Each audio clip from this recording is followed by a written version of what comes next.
In this video, I review the Superman Doomed event, which is the biggest Superman event to happen in the New 52 from DC Comics so far.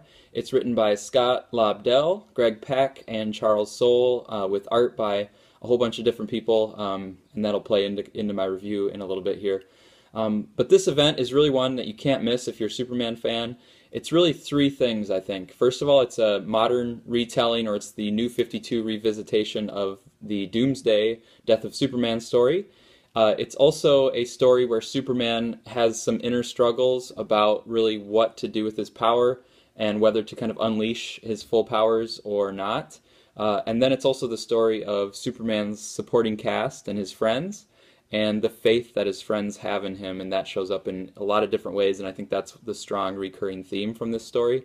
But in terms of retelling Doomsday's story, so Doomsday was introduced in Villains Month last year.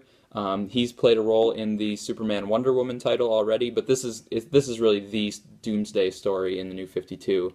And it's a retelling of the 90s version where Doomsday comes, he has the throwdown with Superman, but like in the 90s, the fight with Doomsday is really just the very beginning. It's not the end. And so here we have Doomed #1. Superman and Doomsday throw down, have an epic battle.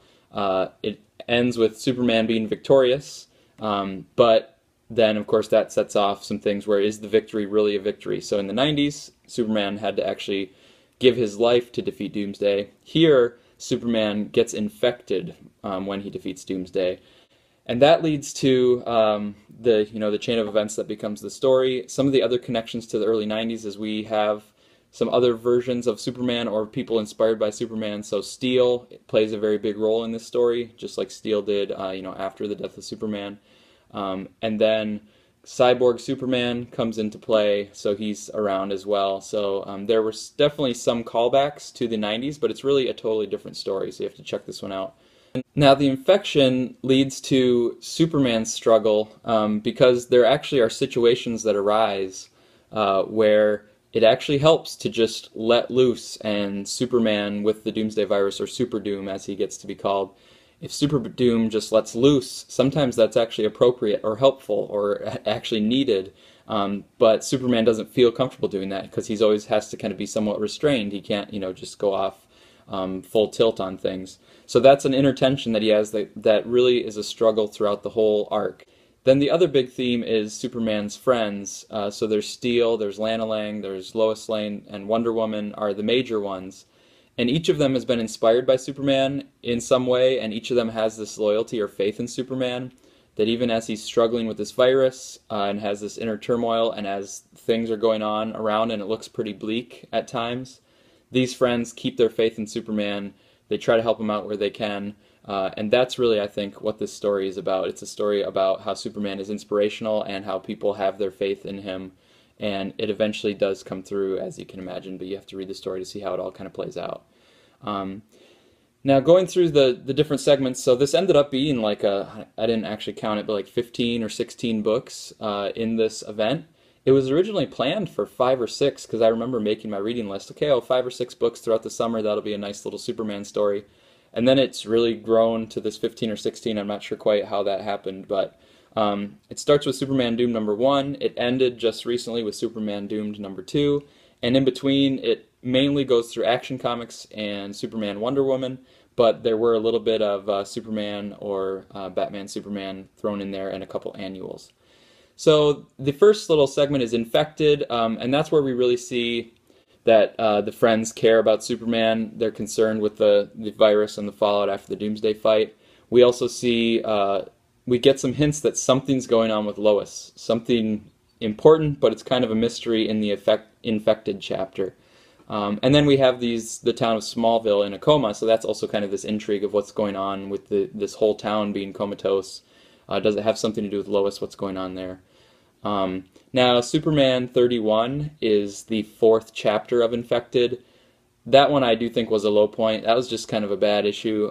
The art looked weird, Superman looked bad, and then the story was kind of very plotting and just very obvious. They would just say things straight out instead of kind of letting us read into the situation or kind of interpret it, having it be more subtle. So that was a low point, but there was enough intrigue going on to push me forward, and I was looking forward to the next part. Enemy of the State came next. Enemy of the State, we have Steel with kind of some showdowns with Luthor. Luthor saying, no, we need to get rid of Superman, take him down. Steel saying, no, I still have faith in him. Steel and Lana Lang start having a developing kind of rapport and relationship, and they start working together. That's really interesting to check out. And then Wonder Woman, she has Hestia coming in, and the Red Lanterns. So Hestia and the Red Lanterns, they're kind of like, no, we need to take down Superman. And Wonder Woman is saying like, no, we need to have faith in him. He can do this. He can pull through. And you know, there's some great moments where right when Superman's starting to get an edge, then somebody will come in and try to take him down, which actually has the opposite effect, does more harm than good. So those are some really nice kind of turns in the plot. After that is Super Doom. Super Doom starts to have a pretty large cast, and that could get a little bit out of hand. I mean, Cyborg Superman comes in, so that's important, but there's a lot of players and a lot of different things to keep track of in Super Doom. But I do think the writers do a pretty good job. There's one part where there's a coordinated attack that's happening on the planet, and so the heroes need to have a coordinated counterattack, and it does a nice job of giving everybody a role to play, and the art does a nice job of kind of weaving those all together. So that was a cool moment. In Super Doom, it doesn't just get more convoluted, we do start to find things out, and certain questions are answered, so we find out more about Brainiac's plan. Brainiac has, you know, a very big role to play. He's kind of the most important villain here. He even actually had something to do with Doomsday originally. In Super Doom, there are some inconsistencies, and that's kind of one of the complaints about this overall event. The art sometimes is awesome, but then other times it's really distracting how the art kind of changes, or in some cases the art just isn't that good. Usually it's one of the secondary artists that comes in to maybe add a few pages or fill out some things that it's clearly kind of not up to the level that the primary artists are. So that inconsistency plays into Super Doom and some of the other segments as well. The last sort of set is Last Sun, and this one is really basically about moving things towards the climax. So everything that needs to happen kind of happens. The tension gets ratcheted up, the crisis reaches kind of a peak, and it really moves things towards Doom number 2. I have another video where I talk about Superman, Wonder Woman, and Supergirl, which are both in the Last Sun segment, so you can check those out if you want some more details there. But that leads us to Doom number 2, the big issue that just came out to close things off. That one I do think does a nice job as a climax. So it takes this big story, this big event, it brings it to a conclusion in a very exciting, climactic way. And it really ends up being Superman's story. It really comes down to Superman at the end, which I think makes sense. Superman and Brainiac have this showdown on kind of two levels. So Superman as Super Doom is basically mounting kind of one attack, and he needs to try to succeed. And then Superman, his kind of psyche, is having a showdown or a battle of wits with Brainiac. And so Brainiac has some kind of cool things where he's really trying to win over Superman or defeat Superman. And so both of those things are happening at the same time, building to the climax. I think it's really well done. This is a really interesting look at Brainiac. So if you're at all, you know, a fan of the villain of Brainiac, you definitely need to check this out, especially Doom number 2. We get a little bit of backstory on Brainiac in a kind of a cool way, because at first we start to maybe get some sympathy for him, but then we realize, no, we don't need to have sympathy for him. He's a villain. But it's a nice little moment there. And also, Brainiac has a couple pages where, you know, he kind of does the villain thing of explaining his villain plan. And a lot of times that seems sort of forced or weird. But here they do a nice job. Brainiac actually has a reason that he's stating the plan. He's trying to convince Superman of something. So to convince Superman, he's actually telling him the reasons behind it. So that's why we end up as readers getting a glimpse at his plan. So I thought that was well done. But it's also good to kind of find all that out to bring closure to the story. Now, Superman Doom number 2 has a lot of artists involved, and the art, just within this one issue, the art is inconsistent. Sometimes they handled it okay because it would be like a story within a story, or it would be a flashback within the story. So it's kind of okay to have a different artist do those few panels. But Superman, like Superman's face, even just across the issue, varied so much that it was a little bit distracting to me. But overall, the ending to the story was good, the climax was good, so I still enjoyed it.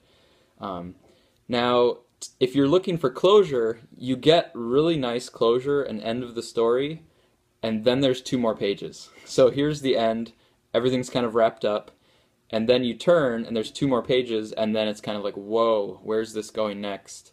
A lot of people have been talking about the very last page, so that raises a lot of questions. Spoiler alert here, but there's Superman in his pre-New 52 suit. So if you're at all kind of yearning for the previous, versions of Superman, this builds some intrigue of, wait a minute, is this a previous version of Superman? I'm a fan of the New 52, so I mean, I'm not yearning to get back to those, but I do think it's really intriguing what is going on with those last 2 pages. So overall, Superman Doomed, I mean, a very important Superman story, a very ambitious story, and I think overall they did a good job. I mean, the art was inconsistent at places, and certain issues, kind of dropped the ball a little bit, but not in a way that actually tarnished the overall story. So I really enjoyed it. I enjoyed seeing Doomsday around. Super Doom was a really cool look at Superman. I'm glad that Superman ended up, he really was the center of the story, but there was important roles to play for his supporting cast, and I really like what it revealed about the personal and emotional connections between Superman and Wonder Woman and Steel and Lana Lang and Lois Lane. I thought that's great that it had those emotional connections underneath it and not just the rambunctious action story of Super Doom.